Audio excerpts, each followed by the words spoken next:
Okay, welcome to the third in our series of podcasts aimed at helping you run a safer and a better food business and possibly more profitable as well.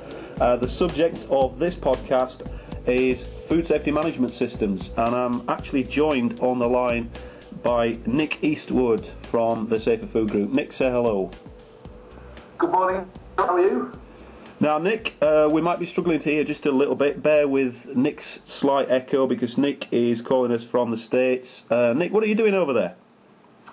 Excuse me, I'm actually setting up a food safety management system for one of the fast food chains based in the US. So it's about 4 o'clock in the morning over here at the moment, and I've been working through HACCP systems for burgers and fries for the last 3 days. Right, 4 in the morning, and you're working on a food safety management system. So yes. Well, above and beyond the Call of Duty and all that. Right, okay. Yes. The subject of this then is food safety management systems, and particularly what they mean with their business. And we're going to look at 5 very quick subjects. One is, where is the law on this subject at the moment? We're going to have a look at the Olympics 2012 and how this is going to possibly impact you as a food business with the Olympics arriving. We're going to have a quick look at scores on the doors and how food safety management systems affect scores on the doors. Have a quick talk about HACCP and what it is, and then finally sort of finish with how do you get hold of a food safety management system. Okay, first up then is the law. Tell us about the law and food safety management systems, Nick. And from now on, can we just say FSMS, because it's a right mouthful to say, isn't it? Yeah, no problem. Obviously most caterers are aware of the law. The Food Hygiene Regulations Act 2006 actually states now that all food businesses must implement a food safety management system incorporating HACCP and keep up-to-date records. That came in 2006. Basically what happened is most of the big major food chains, the Pizza Hut, McDonald's, implemented it pretty quickly. What's happening now is the HOs are now going around to what we would class as independent small caterers and starting to look for signs of compliance in their businesses. Right, okay, so it came in 2006, but fair to say there was kind of patchy implementation. Now it's becoming a bit of a bigger deal, and in reality you're now going to get sort of policed on it over the next couple of years, sort of progressively. Yeah. Basically, as I said, the AHO's concentrated on the big groups because obviously they control probably 70% of the market.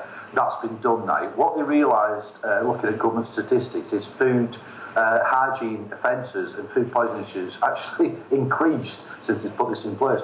And what it's been noticed, it tends to be the independent caterers where people are more likely to get food poisoning. So as a result, the government and the HOs are now specifically targeting this quite crucial sector of the market. Right, okay, let's tackle this up front really. What is HACCP? What is a food safety management system? A set of documents, a set of forms, an approach to creating safer food, bureaucracy, what is it? Yeah, good point. A food safety management system it's basically just the forms that you need to implement into your business. Things such as checking the temperature on delivery of product, checking your temperature storage, how long something's been out in the preparation area, what temperature you've cooked to, right through to pest control, cleaning schedules. It's all the forms that, in fairness, a lot of caterers do have, but it's putting it into a more structured way that's going to make it a lot easier for the caterer to actually implement and update on a daily basis. Right, okay, so that's the crucial thing, not a set of documents that sits on a shelf that you get down when your AHO turns up. It's something that you do every day and becomes part of your process. Yeah, I mean, in fairness, when we obviously visit and implement a lot of these systems with caterers, and initially they're a little bit scared, a little bit hesitant, and what we basically say, look, it's very simple. Once you've got it up in place, 5 or 10 minutes a day and you will keep on top of the system.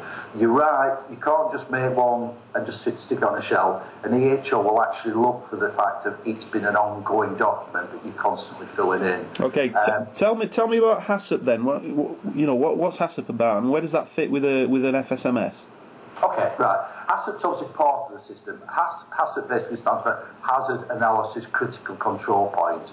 That's basically how a caterer identifies what may be the threat to the food, how you would set limits to stop that threat happening, and if something happens, how do you overcome it?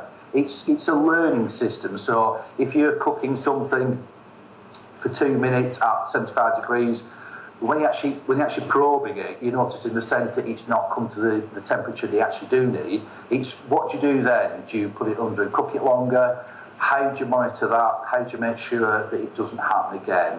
It is the learning tool that sits behind an FSMS, for want of a better word. Fantastic. Okay, then. Let's move on now. Tell me about the Olympics and how this sort of links to food safety management systems. Okay, yeah. This is probably going to be the biggest push for caterers that they will see in their lifetimes. The government is petrified, for want of a better word, of somebody getting food poisoning while visiting the UK at the Olympic Games. I think most people remember the recent Commonwealth Games in India. They don't remember who won the 100 metres. What they tend to remember is the bridge collapsing, the poor sanitation. The stadium never finished or falling down, yeah. Exactly. Yeah, and basically the government do not want bad PR. They want it to be seen as, positive UK, doing everything it can. And because of that, obviously we're in a recession, people are being more cautious on where they travel on the holidays. We want England to be seen as a great place to come visit the Olympics and eat safely. So it's got a lot of long-term benefits. Okay, all that makes sense, but how does that practically link to food safety management systems? What, are they going to demand to see it, or what? Yeah, it's a very, very good point. What the HOs have actually been tasked with is visiting every single caterer within the UK coming up to the Games. Their job is to increase compliance, i.e. drive up food safety standards.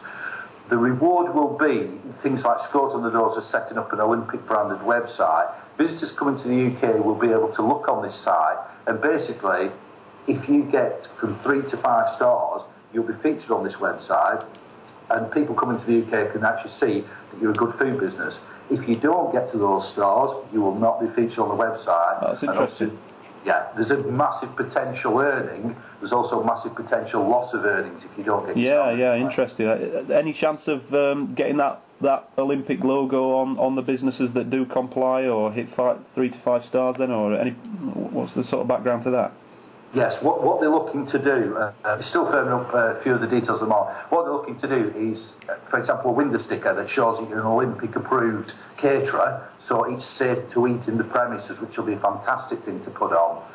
Let's start to close this off now. Now, a lot of people will be aware that we're actually one of the sort of developers or pioneers of a food safety management system that actually you can do online and download and implement. So, without wishing to turn this into too much of a gratuitous sell, how does a business move forward from this point to improving its food safety management system? What are the options that people should be looking at? Okay, you've really got 3 options. The first one is get your local environmental health officer to come into your business.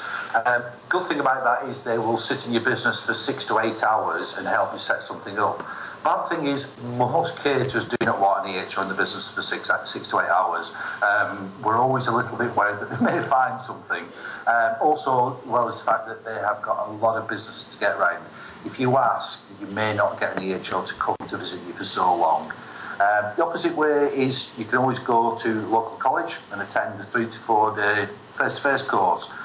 Again, that's fine, but most caterers do not want to spend that much time. Yeah, that sounds a bit of a pain.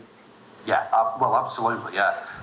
Funny enough, one of the big pub groups has just replied to us about our system, saying it's great because I don't have to sit in a classroom for 3 days. I can do it when I want, and I'm not bored to death. Yeah. So, there's some good benefits to online training. I suppose it's not only the cost of the course itself; it's your release time. Yeah, Yes. Even modest wages, you're looking at that probably costing £200, aren't you?